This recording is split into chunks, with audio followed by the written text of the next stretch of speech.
जय हिंद, वंदे मातरम। स्वागत है आप सभी का free exam zone YouTube channel पर। दोस्तों, अगर आप बिहार सक्षमता परीक्षा 2024 की तैयारी कर रहे हैं तो आज हम हिंदी का यह पहला प्रैक्टिस सेट लेकर के आए हैं, जिसमें हमने 30 अति महत्वपूर्ण प्रश्न शामिल किया है। तो आप लोग सेशन में अंत तक जरूर बने रहेगा और अंत में कमेंट करके बताना 30 प्रश्नों में आपसे कितने प्रश्न सही हुए। तो चलिए पहला शानदार प्रश्न देखते हैं। अगर आपको आंसर पता है तो कमेंट जरूर करते रहें। विकास की दृष्टि से प्राकृत की पूर्वकालीन अवस्था का नाम बताइए। पहला ऑप्शन है पाली, सेकंड है संस्कृत, थर्ड है हिंदी और फोर्थ है अवहट। तो बात करें भाषा के विकास क्रम की तो जरूर ध्यान रखिएगा संस्कृत, संस्कृत के बाद में पाली, फिर प्राकृत, उसके बाद में अपभ्रंश, फिर अवहट, उसके बाद में हिंदी। तो जरूर ध्यान रखिएगा जो है प्राकृत की पूर्वकालीन अवस्था हो जाएगी तो पाली हो जाएगी। पाली की पूर्वकालीन अवस्था आपसे पूछा जाए तो संस्कृत हो जाएगा। इस प्रकार आपको जरूर ध्यान रखना है। नेक्स्ट क्वेश्चन है, अर्धमागधी अपभ्रंश से विकसित बोली कौन सी है? अर्धमागधी अपभ्रंश से विकसित बोली कौन सी है? वांगरू होगा, बघेली होगा, ब्रजभाषा होगा या फिर भोजपुरी हो जाएगा। तो जरूर ध्यान रखिएगा अर्धमागधी अपभ्रंश से विकसित बोली जो हो जाएगा तो ये बघेली हो जाएगा। राइट आंसर इसका सेकंड ऑप्शन हो जाएगा, अर्धमागधी अपभ्रंश से विकसित बोली बघेली हो जाएगा। जरूर ध्यान रखिएगा। नेक्स्ट, बहराइच, सुल्तानपुर, रायबरेली किस बोली के क्षेत्र हैं? बताना है आपको। बहराइच, सुल्तानपुर, रायबरेली किस बोली के क्षेत्र हैं? तो ये उत्तर प्रदेश के जिले हैं। छत्तीसगढ़ी होगा, बघेली होगा, ब्रजभाषा होगा या फिर अवधी हो जाएगा। तो यहाँ पर बात करें तो ये उत्तर प्रदेश के पूर्वी क्षेत्र में आते हैं और यहाँ पर अवधी बोला जाता है। क्या बोला जाता है? तो अवधी बोला जाता है। बहराइच, सुल्तानपुर, रायबरेली किस बोली के क्षेत्र हैं? तो अवधी के हो जाएंगे। जरूर ध्यान रखना है।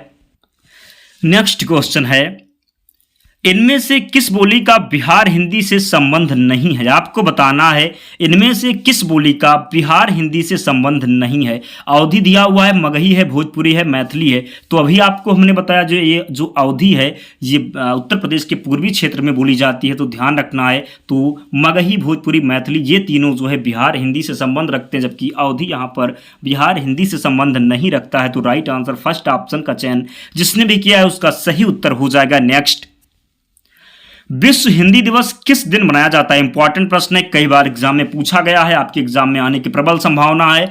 तो जरूर ध्यान रखिएगा विश्व हिंदी दिवस किस दिन मनाया जाता है? 10 जनवरी, 10 फरवरी, 14 सितंबर या फिर 14 नवंबर। तो जरूर ध्यान रखिएगा। बात करें विश्व हिंदी दिवस की तो ये 10 जनवरी को मनाया जाता है। कब मनाया जाता है? तो विश्व हिंदी दिवस 10 जनवरी को मनाया जाता है। जब आपसे पूछा जाए राष्ट्रीय हिंदी दिवस तो जरूर ध्यान रखिएगा 14 सितंबर को राष्ट्रीय हिंदी दिवस मनाया जाता है। इस प्रकार आपको जरूर ध्यान रखना है। नेक्स्ट, हिंदी पर सामाजिक संस्कृति के वहन का दायित्व संविधान के किस अनुच्छेद में निर्धारित है? अनुच्छेद 343, अनुच्छेद 348, अनुच्छेद 349 या फिर अनुच्छेद 351। हिंदी पर सामाजिक संस्कृति के वहन का दायित्व संविधान के किस अनुच्छेद में निर्धारित है? तो इसका जो राइट आंसर है 351 हो जाएगा। अनुच्छेद 351 में निर्धारित है। हिंदी पर सामाजिक संस्कृति के वहन का दायित्व जो है संविधान के अनुच्छेद 351 में निर्धारित है। जरूर ध्यान रखिएगा दोस्तों। अगर आप चाहते हैं कि डेली एक प्रैक्टिस सेट हिंदी का लेकर के आए तो आप लोग सेशन को लाइक जरूर कर देना और चैनल को सब्सक्राइब कर लेना।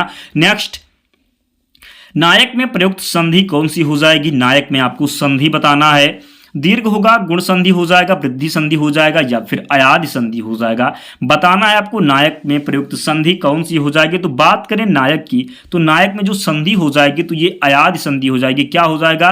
अयादि संधि हो जाएगी नायक में। जरूर ध्यान रखना है आप सभी को। नायक में कौन सी संधि हो जाएगी? तो अयादि संधि हो जाएगी। जरूर ध्यान रखिएगा। नेक्स्ट, चंद्रोदय में प्रयुक्त संधि का नाम बताइए। यण संधि, गुण संधि, दीर्घ संधि या फिर वृद्धि संधि। बताना है आपको चंद्रोदय में। कई बार आपको हमने बताया चंद्रोदय की बात करें तो ये गुण संधि हो जाएगा। कौन सा गुण संधि हो जाएगा?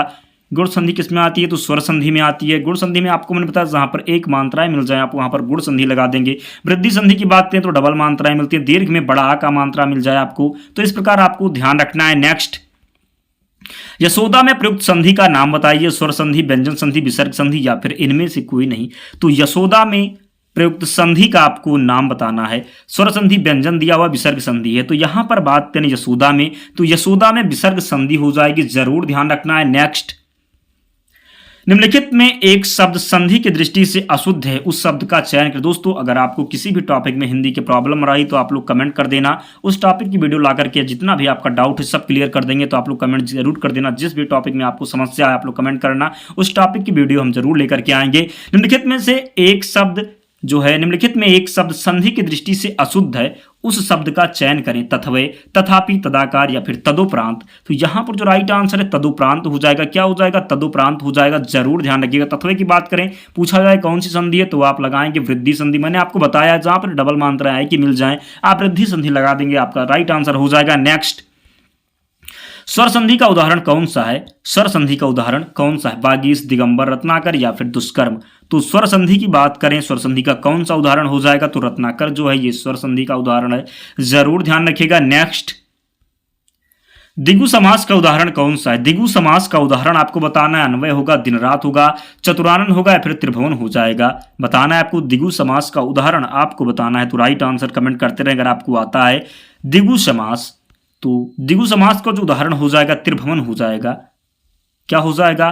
त्रिभुवन हो जाएगा दिगु समास का उदाहरण। चतुरानन में भी मैंने आपको बताया जहां पर वो संख्यावाची हो लेकिन कोई तीसरा पद वहां पर प्रधान ना हो, प्रथम पद और दूसरा पद को छोड़कर कोई तीसरे की तरफ इशारा ना हो, तो वहां पर आप दिगु समास आराम से लगा देंगे और आपका राइट आंसर हो जाएगा। अगर बहुवीर समास नहीं दिया हुआ है तो ध्यान रखना है। दिगु समास का उदाहरण हो जाएगा तो त्रिभुवन हो जाएगा। दिन रात की बात करें तो द्वंद्व समास हो जाएगा। आपको हमने बताया है जहां पर भी दोनों पद प्रधान हो और एक दूसरे के दोनों विलोम शब्द हो, अपोजिट कह सकते हैं, तो वहां पर दिन रात हो जाएगा। दिन रात में दिन और रात एक दूसरे के विलोम शब्द हैं, तो यहां पर द्वंद्व समास हो जाएगा। इस प्रकार आपको ध्यान रखना भाई बहन हो जाएगा। नेक्स्ट, इनमें से द्वंद्व समास का उदाहरण कौन सा है? पीतांबर, नेत्रहीन, चौराहा, रुपया पैसा। तो द्वंद्व समास आपको हमने बताया जहां पर दोनों पद प्रधान हो, बीच में जो मिल जाए, बीच में योजक चिन्ह भी मिल सकता है आपको।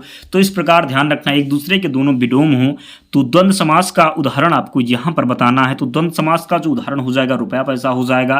क्या हो जाएगा? तो रुपया पैसा हो जाएगा। चौराहा में आपको मैंने बताया दिगु समास हो जाएगा।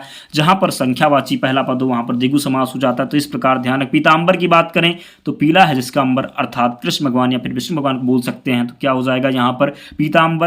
पीतांबर किसको बोलते हैं? तो कृष्ण भगवान को बोलते हैं। तो यहाँ पर जो बहुवीर समास हो जाए, किसी भगवान का नाम आ जाए, कोई तीसरा पद प्रधान हो, तो जरूर ध्यान रखना है। तो पीतांबर में बहुवीर समास हो जाएगा। इस प्रकार आप लोग जरूर ध्यान रखिएगा। नेक्स्ट, पाप पुण्य में कौन सा समास है? मैंने आपको बताया जहां पर दोनों एक दूसरे के विलोम हो, दोनों पद प्रधान हो, वहां पर द्वंद्व समास होता है। तो आप यहां पर देखेंगे तो पाप पुण्य एक दूसरे के अपोजिट हैं, तो क्या हो जाएगा? तो द्वंद्व समास हो जाएगा। यहां पर जरूर आप लोग केवल सेकंड में अपना आंसर क्लिक कर देंगे। पाप पुण्य में क्या हो जाएगा? तो द्वंद्व समास हो जाएगा। क्रमधारय की बात करें तो जरूर ध्यान रखिएगा, प्रश्न आपसे आए आगे तो गलत ना हो। क्रमधारय की बात करें तो जहां पर विशेषण विशेष का संबंध हो, ध्यान रखना है, विशेषण विशेष का संबंध हो, आप क्रमधारय लगा देंगे, आपका राइट आंसर हो जाएगा। बहुवीर समास आपको हमने बताया, बहुवीर समास में कोई तीसरा पद प्रधान हो, भगवान जी का नाम हो, इस प्रकार आपको ध्यान रखना है। दिगु समास की बात करें तो संख्यावाची हो पहला पद, वहां पर दिगु समास लगा देंगे। पाप पुण्य की बात करें तो द्वंद्व समास हो जाएगा। जरूर ध्यान रखना है। नेक्स्ट, लंबोदर में कौन सा समास है? लंबोदर में लंबा है जिसका उदर अर्थात क्या हो जाएंगे? गणेश भगवान हो जाएंगे। मैंने आपको बताया जहां पर भी कोई तीसरा पद प्रधान हो कि तीसरे नाम की तरफ इशारा हो, बहुवीर समास हो जाता। तो इसका आंसर आप जरूर तुरंत क्लिक करेंगे। क्या हो जाएगा? तो लंबोदर में कौन सा समास हो जाएगा? तो बहुवीर समास हो जाएगा। लंबा है उदर जिसका अर्थात भगवान गणेश, तो यहां पर राइट आंसर हो जाएगा। द्वंद्व समास आपको हमने बताया जहां पर दोनों पद प्रधान हो, एक दूसरे के विलोम शब्द हो, तत्पुरुष जो होता है ये कारक चिन्ह का यहाँ पर लोप होता है, जैसे रसोई घर हो गया। दिगु समास जहां पर पहला पद संख्यावाची हो। नेक्स्ट, देश प्रेम में कौन सा समास है? देश प्रेम में कौन सा समास है? अव्ययी भाव, तत्पुरुष, दिगु या फिर द्वंद्व। देश प्रेम में बात करें देश प्रेम की तो देश से प्रेम, देश से प्रेम से यहां पर क्या है? तो से जो है लोप है। कारक चिन्ह मैंने बताया जहां पर भी कारक चिन्ह मिल जाए उसका लोप हो, वहां पर आप तत्पुरुष समास लगा देंगे। तो देश प्रेम में क्या हो जाएगा? तो तत्पुरुष समास हो जाएगा। जरूर ध्यान रखिएगा। अव्ययी भाव समास की बात करें, अव्ययी भाव, तो अव्ययी भाव में आपको उपसर्ग जरूर लगा हुआ मिलेगा। क्या मिलेगा? उपसर्ग लगा हुआ अव्ययी भाव में जरूर मिलेगा। तो आप लोग ध्यान रखना। आजीवन, जैसे जीवन में आजीवन, इसका उदाहरण हो जाएगा आजीवन।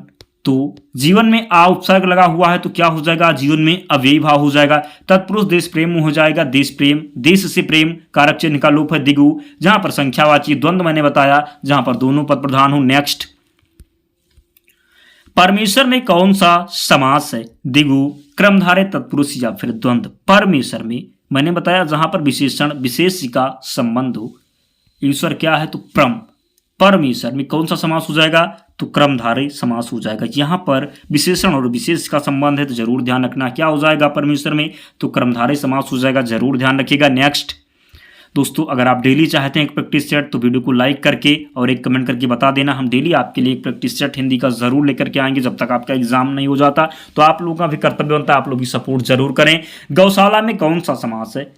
गौशाला जो गाय की रहने की जगह होता है, क्या होता है जहां पर गाय रहती हैं, गौशाला उसको बोलते हैं। तत्पुरुष होगा, द्वंद्व होगा, कर्मधारय होगा या फिर द्विगु हो जाएगा। तो गौशाला, गौशाला की बात करें तो तत्पुरुष समास हो जाएगा। गाय के रहने की जगह जो बोलते हैं तो तत्पुरुष समास हो जाएगा, जरूर ध्यान रखना है। नेक्स्ट, विभावरी किस प्रकार का शब्द है? तत्सम, तद्भव, देशज या फिर विदेशज। मैंने आपको बताया है जो तत्सम शब्द होते हैं ये ज्यों के त्यों संस्कृत से आ गए हैं। तो यहां पर आप देखें विभावरी, विभावरी आपको कैसा लग रहा है जरूर ध्यान रखना है। कैसा लग रहा है? तो ये संस्कृत का शब्द जैसे लग रहा है। तो मैंने बताया जो शब्द संस्कृत से ज्यों के त्यों आ गए वो तत्सम होते हैं। तो विभावरी क्या हो जाएगा? तत्सम हो जाएगा। देशज, तद्भव की बात करें तो तद्भव हिंदी के शब्द होते हैं। देशज की बात करें तो जो जिसका मतलब उत्पत्ति का पता ही ना चले, जैसे लोटा हो गया, फुनगी हो गया, इस प्रकार खिड़की हो गया, लोटा, फुनगी, खिड़की, इस प्रकार आपको ध्यान है देशज हो जाएंगे। विदेशज जो विदेश के शब्द हैं उनको विदेशज कहते हैं। तो यहां पर देशज मैंने आपको बताया देशज पूछा जाता है, जरूर ध्यान रखना। नेक्स्ट, योग रूढ़ शब्द कौन सा? योग रूढ़ शब्द, योग रूढ़ शब्द पीला, घुड़सवार, लंबोदर या फिर नाग। योग रूढ़ की बात करें, शब्द कितने प्रकार के होते? तो 3 व्युत्पत्ति के आधार पर, रूढ़, योग रूढ़ और यौगिक। क्या योग रूढ़ होता है एक, 3 कितने कौन कौन से होते हैं? तो जरूर ध्यान रखना, योग रूढ़ हो जाएगा, यौगिक हो जाएगा और रूढ़ शब्द हो जाएगा, ध्यान रखना है। तो योग रूढ़ कौन सा होता है? तो यहां पर जो राइट आंसर हो जाए लंबोदर हो जाएगा। जितने भी बहुवीर समास के उदाहरण हैं ध्यान रखना एग्जाम्पल के लिए, जितने भी बहुवीर समास के उदाहरण वो सभी क्या हैं? तो योग रूढ़ हैं, जरूर ध्यान। लंबोदर लंबा है जिसका उधर आपको हमने पहले भी थोड़ी देर पहले ही प्रश्न में बताया योग रूढ़। तो क्या हो जाएगा? जितने भी बहुवीर समास के उदाहरण है वो सभी योग रूढ़ शब्द हो जाएंगे। लंबोदर क्या हो जाएगा? तो ये योग रूढ़ हो जाएगा, जरूर ध्यान रखना है। नेक्स्ट, उत्पत्ति के आधार पर शब्द के कितने भेद होते हैं? उत्पत्ति के आधार पर शब्द जो है शब्द के कितने भेद होते बताना है आपको, 2, 4, 6 या फिर 8। तो उत्पत्ति के आधार पर शब्द के 4 भेद होते, जरूर ध्यान रखना है। नेक्स्ट, वकील किस भाषा का शब्द है? फारसी, अरबी, तुर्की या फिर पुर्तगाली। बात करें वकील की, वकील किस भाषा का शब्द है? वकील किस भाषा का शब्द है? वकील की बात करें तो ये अरबी भाषा का शब्द है। किस भाषा का है? तो वकील जो है ये अरबी भाषा का शब्द है। निश्चित ही आपको ध्यान रखना, प्रश्न एक आपके एग्जाम में निश्चित देखने को मिलेगा। नेक्स्ट, चाय किस भाषा का शब्द है? तो चाय, इस प्रकार आप लोग ध्यान रखना है आप सभी को। चाय, चीन, चा से चीन भी होता है और चा से चाय भी होता है। तो चाय किस भाषा का शब्द हो जाएगा? तो चीन से हो जाएगा, चीनी भाषा का शब्द है, ध्यान रखना है आपको, प्रश्न निश्चित ही देखने को मिलेगा। नेक्स्ट, अक्ल का दुश्मन का अर्थ बताइए। मित्र, शत्रु, महापंडित, महामूर्ख। क्या अक्ल का दुश्मन? मित्र दिया हुआ है, शत्रु है, महापंडित है, महामूर्ख है, बताना है आपको। तो ध्यान रखना, अक्ल का जो दुश्मन हो जाएगा ये क्या हो जाएगा? तो महामूर्ख को बोलते अक्ल का दुश्मन, ध्यान रखना है। नेक्स्ट, आगा पीछा करना का अर्थ बताइए। चापलूसी करना, उलटफेर करना, हिचकना, दुविधा में पड़ना। आगा पीछा करना, तो आगा पीछा करना जो हो जाएगा इसका अर्थ हो जाएगा तो हिचकना हो जाएगा, ध्यान रखना है। नेक्स्ट, आकाश से बातें करने का अर्थ बताइए। घमंडी होना, बहुत ऊंचा होना, आकाशवाणी होना, अपने आप बोलते रहना। तो आकाश से बातें करना, क्या आकाश से बातें करना, तो इसका जो अर्थ हो जाएगा बहुत ऊंचा होना हो जाएगा। क्या हो जाएगा? तो बहुत ऊंचा होना हो जाएगा, जरूर ध्यान रखिएगा। नेक्स्ट, कांटा बोना का अर्थ बताइए। भेद प्रकट करना, संदेह करना, हानि पहुंचाना या फिर प्यार करना। तो कांटा बोना का जो अर्थ हो जाएगा ये हानि पहुंचाना हो जाएगा। क्या हो जाएगा? तो हानि पहुंचाना हो जाएगा। कांटा बोना का अर्थ जो हो जाएगा हानि पहुंचाना हो जाएगा, जरूर ध्यान रखना है। नेक्स्ट, कलम तोड़ना का अर्थ बताइए। कलम तोड़ना का अर्थ बताइए। क्रोध दिखाना, बहुत सुंदर लिखना, भद्दी चीज लिखना, बहुत मेहनत करना। तो कलम तोड़ना का जो अर्थ हो जाएगा बहुत सुंदर लिखना। क्या हो जाएगा? बहुत सुंदर लिखना। कलम तोड़ना का अर्थ हो जाएगा बहुत सुंदर लिखना, जरूर ध्यान रखना है। नेक्स्ट, गाल बजाना का अर्थ बताइए। पिटाई करना, क्रोधित होना, डींग हाँकना, गाली देना। तो गाल बजाना का जो अर्थ हो जाएगा डींग हाँकना हो जाएगा। कहता नहीं वो गाल बजा रहे हैं, कोई काम छोटा कोई कर लेते हैं तो बहुत हाँकते हैं तो उसको कहते हैं गाल बजाना, यानी डींग हाँकना, बहुत बोलते हैं उसको। तो गाल बजाना यानी कि क्या हो जाएगा? डींग हाँकना हो जाएगा, जरूर ध्यान रखिएगा। नेक्स्ट, घुटने टेक देना का अर्थ बताइए। विवाह करना, याद करना, हार मानना, कायर होना। तो घुटने टेक देना, घुटने टेक देने का अर्थ हो जाएगा कि आपने हार मान ली। घुटने टेक देना यानी कि हार मानना। ध्यान रखना है दोस्तों। 30 प्रश्न थे आज। आप लोग कमेंट करके बताएं 30 प्रश्नों में आपसे कितने प्रश्न सही हुए। अगर आपको डेली एक प्रैक्टिस सेट हिंदी का चाहिए तो कमेंट करके बता देना, डेली लेकर के आएंगे। अगर आपका प्यार मिला तो डेली एक प्रैक्टिस सेट हिंदी का लेकर के आएंगे। और किसी टॉपिक में अगर आपको समस्या है कमेंट कर देना, उस टॉपिक की वीडियो आपको ज़रूर मिल जाएगी। दोस्तों अगर आप इसकी PDF चाहते हैं तो टेलीग्राम चैनल से जुड़ जाना, लिंक डिस्क्रिप्शन बॉक्स में, या आप टेलीग्राम पर फ्री एग्जाम जोन सर्च कर लेना, आपको चैनल मिल जाएगा। तो मिलते हैं अगले वीडियो में, तब तक पढ़ते रहिए, ध्यान रखिए अपना, स्वस्थ और सुरक्षित रहिए। जय हिंद।